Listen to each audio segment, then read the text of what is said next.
Ontem olhei pela janela da minha casa para o vale, a torre da igreja, a serra lá ao longe, e descobri que posso dizer com absoluta segurança, posso até dizer, enquanto historiador, que o mundo era muito mais bonito há 200 anos do que é hoje.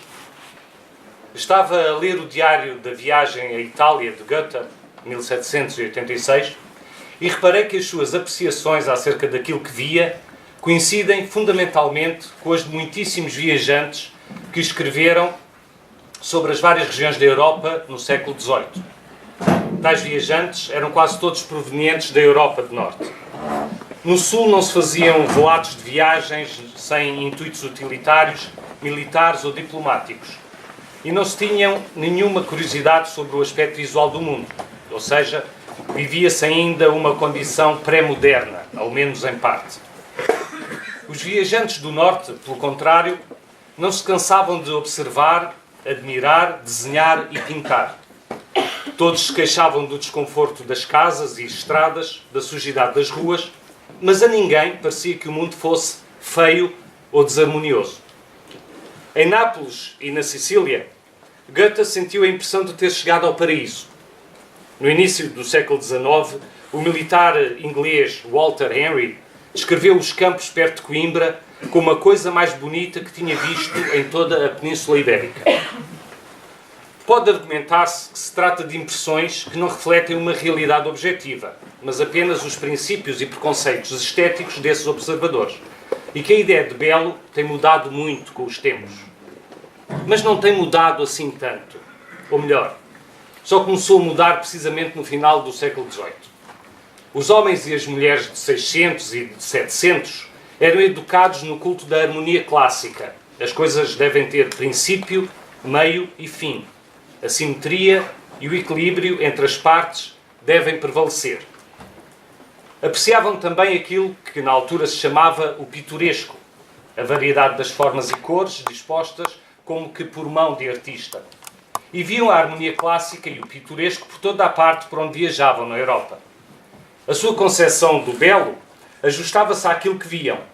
Não creio que distorcessem deliberada ou inconscientemente a percepção para satisfazer preconceitos estéticos. Creio, pelo contrário, que diziam a sua verdade, a verdade do seu mundo.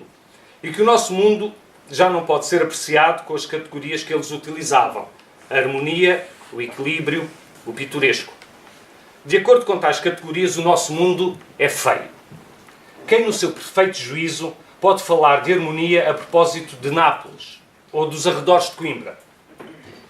Em frente da minha janela está um fragmento do mundo de que gostavam os viajantes cultos de há 200 anos.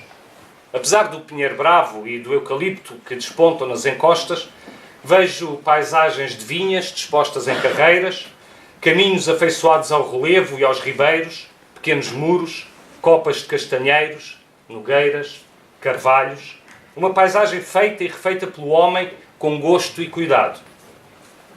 Em frente à minha janela está um dos fragmentos que restam do mundo da harmonia. Hotel. Há uma paisagem enigmática de Sodoma e Gomorra de Proust em que o narrador conta o que sente ao entrar no hotel onde já esteve hospedado anteriormente. Traduzo por minha custa e risco. Atravessei de novo o que já fora para mim o mistério de um hotel desconhecido, onde, quando chegamos, enquanto turistas sem proteção e sem prestígio, cada hóspede que regressa ao seu quarto, cada rapariga que desce para jantar, cada criada que passa nos corredores onde nos perdemos, a rapariga chegada da América que desce para jantar com a sua dama de companhia, nos lançam olhares onde não conseguimos ver nada daquilo que queríamos. Aquilo que queremos ver no olhar de quem já está instalado no hotel onde chegamos é o reconhecimento, a familiaridade, até a indiferença, na pior das hipóteses. Mas nunca a superioridade ligeiramente enfadada que parece pôr-nos à distância. Gostaríamos de ser envolvidos de imediato pelo hotel, de desaparecermos nele. Caminhamos para a recepção no intuito de nos tornarmos íntimos, seduzindo simpaticamente quem nos acolhe e disfarçarmos o melhor possível a ignorância das regras do hotel, onde são os elevadores, onde é a sala de pequenos almoços. A vontade de passar despercebido é paradoxal, porque o momento da chegada é exatamente aquele em que tudo em nós rejubila com a novidade do lugar, a sua não familiaridade. Deste modo, quando entramos no quarto, abandonamos repentinamente o que resta em nós do lar de onde viemos em favor de outro. Vamos à janela, abrimos os armários e experimentamos o colchão. De repente, estamos em nossa casa sem nunca lá termos estado. Aquele quarto é nosso, sem nunca o termos visto. Mais enigmático ainda é o facto de sentirmos, quase ao mesmo tempo, a vontade de sair do quarto onde mal acabámos de chegar e ir conhecer o hotel, as suas salas mais silenciosas, de onde parece que todas as pessoas foram embora sem deixar marcas.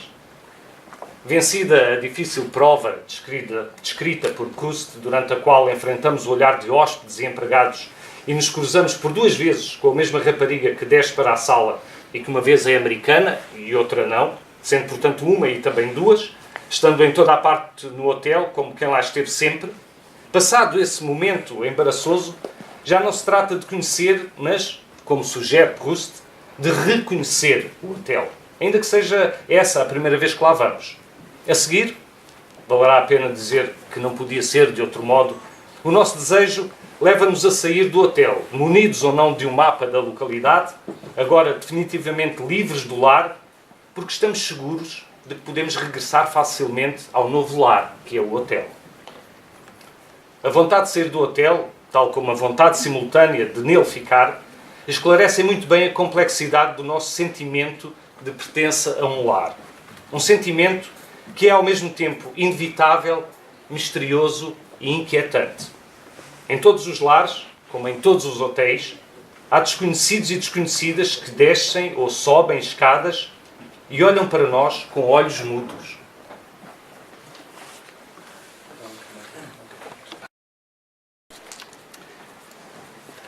Nos jardins dos palácios da aristocracia dos séculos XVI a XVIII, havia estátuas e fontes representando os deuses e divindades da antiguidade pagã. Todos já vimos imagens das fontes de Apolo, com o carro do deus emergindo das águas jorrantes, puxado por 4 poderosos corcéis. Em cada recanto destes parques há estátuas de Apolo, Neptuno, Diana, grutas ou fontes onde podiam abrigar-se nereides, um universo inteiro de figuras de uma religião morta há mais de 1000 anos. As histórias destes velhos deuses não serviam somente as artes plásticas, mas também o teatro e a ópera, a poesia e a prosa. Artistas e escritores recorriam à mitologia para exprimir os problemas e as emoções do seu próprio tempo. Ninguém, nem um só pintor, escultor ou poeta, acreditava que o sol fosse transportado no carro de Apolo, ou que os bosques escondessem ninfas prontas a despertar os desejos dos homens. A mitologia era a linguagem convencional da festa e do prazer. Nos jardins ou na ópera não havia santos cristãos, e só muito poucos artistas, Camões foi um deles, fizeram conviver a crença cristã, de cuja seriedade todos partilhavam, com a mitologia da qual todos tiravam prazer. O povo, por seu lado, divertia-se nas praças e pracetas das cidades, com os espetáculos de marionetes e saltimbancos, que também tinham a sua galeria de personagens tipo, sempre as mesmas, e para nunca levar a sério. Depois apareceu o jardim burguês, do século XIX, e tudo mudou.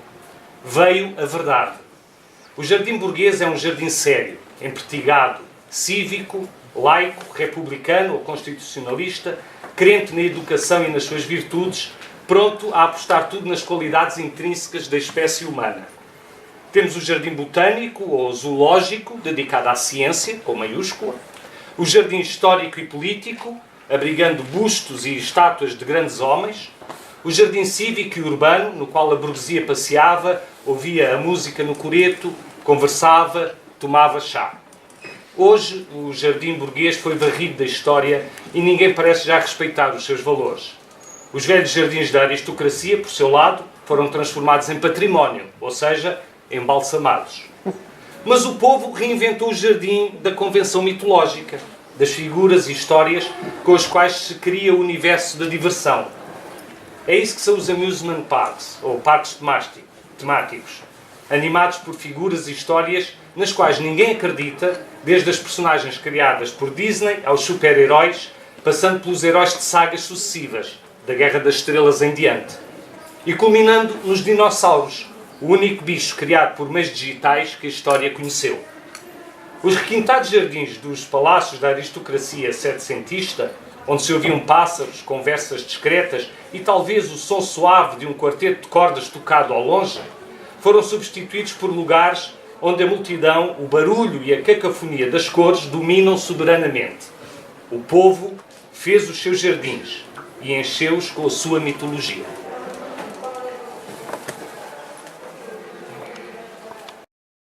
Acho que foi Martin Amis que escreveu que o clima tinha deixado de ser o assunto de que se fala quando já não há conversa.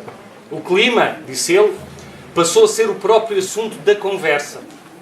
Isto deve ter sido escrito há muito tempo, porque todos nos habituámos já a que as pessoas estejam sempre a falar do clima. Hoje até se podem ganhar ou perder eleições por causa daquilo que se diz sobre o clima. A obsessão com o clima é um dos sintomas da sensação de perigo iminente que tomou conta de milhões de pessoas. Não era sequer preciso a série de terremotos que tivemos nestes últimos meses, seguida de uma erupção vulcânica que atirou a globalização de pantanas. Já antes tínhamos medo, muito medo. Passamos a vida a perguntar-nos que diabo se passa com a água, a terra e o céu. O nosso medo de hoje corresponde a réplicas sísmicas sucessivas do grande medo dos anos de 1960 e mais tarde dos anos de 1980, quando a humanidade esteve à beira de uma guerra nuclear. Sabemos que aquilo a que chamamos a natureza pode fazer-nos a nós o que nós também podemos fazer a nós próprios, acabar com tudo no meio de um indescritível desordem e sofrimento. Talvez a melhor maneira como tentamos de lidar com o medo sejam os filmes catástrofe. Aqueles onde se imagina o fim do mundo. Já houve para todos os gostos nestas catástrofes para consumo imediato. Guerras nucleares, de gelo da calote polar, fratura da crosta terrestre, tsunamis, epidemias. Confesso que adoro filmes de catástrofe. Tento não perder nenhum, e tanto se me dá, se são bons ou maus. Todos estes filmes têm o mesmo desenrolar e é essa fatalidade que me prende. Começamos por ver sintomas daquilo que sabemos que vai suceder. O voo deslocado de pássaros, chamas no céu, cientistas ou outros obcecados que sabem a verdade tentam alertar toda a gente. Ninguém acredita neles. A situação vai-se agravando. Um arquipélago é engolido pelo mar, uma cidade desaparece sob escombros, o ritmo dos acontecimentos e a nossa batida cardíaca aumenta. E então, finalmente, dá-se a catástrofe. A partir desse momento, o filme deixa de me interessar. Bocejo, quero ir embora ou desligar o ecrã. Não me interessa nada a salvação da humanidade. Interessa-me a aniquilação total, a catástrofe. Mas interessa-me também, muitíssimo, o silêncio que sinto nas imagens do mundo depois do fim. Os grandes casinos de Las Vegas semi-enterrados na areia do deserto sob a luz dourada do pôr do sol. É talvez por isso que há um outro género de filmes que também me apaixona. Vejo todos os que posso. São filmes cujo palco de ação principal é uma piscina, como os de François Ozon, os extraordinários O Pântano e A Menina Santa, da Argentina Lucrécia Martel. Quando a cinza causou o pandemónio nos aeroportos europeus, naquela espécie de filme catástrofe de curta-metragem que assistimos na semana passada, 14 de abril de 2010, pensei que gostaria que o mundo finalmente acabasse e depois ficar deitado à beira de uma pequena piscina cristalina e plácida, ofuscando de luz e de silêncio, depois do fim.